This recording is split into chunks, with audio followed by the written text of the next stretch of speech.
Here are the biggest headlines on Pop Sugar right now. Ellen DeGeneres and wife Portia De Rossi do not want children. Portia opened up about the subject to Out magazine by saying, "You have to really want to have kids, and neither of us did. So it's just going to be me and Ellen and no babies." She went on to explain that she never felt the desire to have children with her whole heart. Portia is currently preparing for reprising her role as Lindsay Bluth-Funke in that's a hard name to say, in the highly anticipated return of Arrested Development, which premieres on Netflix May 26th. Zulu, starring Orlando Bloom and Forest Whitaker, will be the closing film for this year's Cannes Film Festival. The movie is described as part film noir and part social study. Orlando and Forest play the role of two cops investigating a crime during the days of apartheid in South Africa. The last day of the Cannes Film Festival is May 26th. Britney Spears and boyfriend David Liccato love Virginia Tech. The two were seen sporting Virginia Tech gear while on a grocery shopping trip yesterday.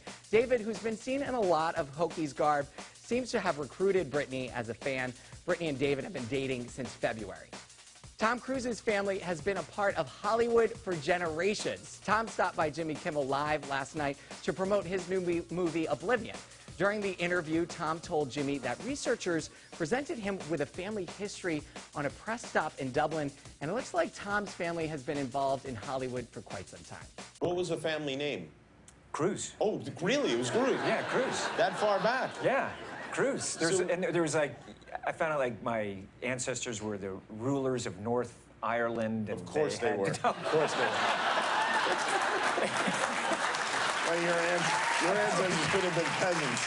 They said, look, I said, please, they said you can't make this up. There was a town, they owned a town called Hollywood.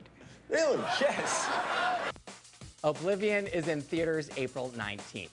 Our main story right now, earlier in the week, Robert Pattinson and Kristen Stewart were spotted celebrating Kristen's birthday, but yesterday the couple took things slow and enjoyed a relaxing afternoon lunch. Robert and Kristen stepped out for lunch with friends at N Sushi in Los Feliz, California yesterday. According to a source, the couple were lovey-dovey and in great spirits for the meal. Rob reportedly helped pay for the lunch after a quick trip to the ATM. When they finished things up, they all loaded into Rob's car and were off on their merry way. The afternoon outing comes just a few days after Kristen's 23rd birthday. Rob and Kristen celebrated the big day with a group of pals on Tuesday night in Silver Lake, California. The Lovebirds have been together quite a lot since his return to the States from Australia. They may even be with one another again this weekend at the MTV Movie Awards. Kristen is nominated for Best Hero for her role as Snow White in Snow White and the Huntsman, though Rob wasn't nominated for any Golden Popcorns this year. We're hoping to see him supporting his girl. I'll also be at the MTV Movie Awards this weekend, and I'll have all the details for you on Monday.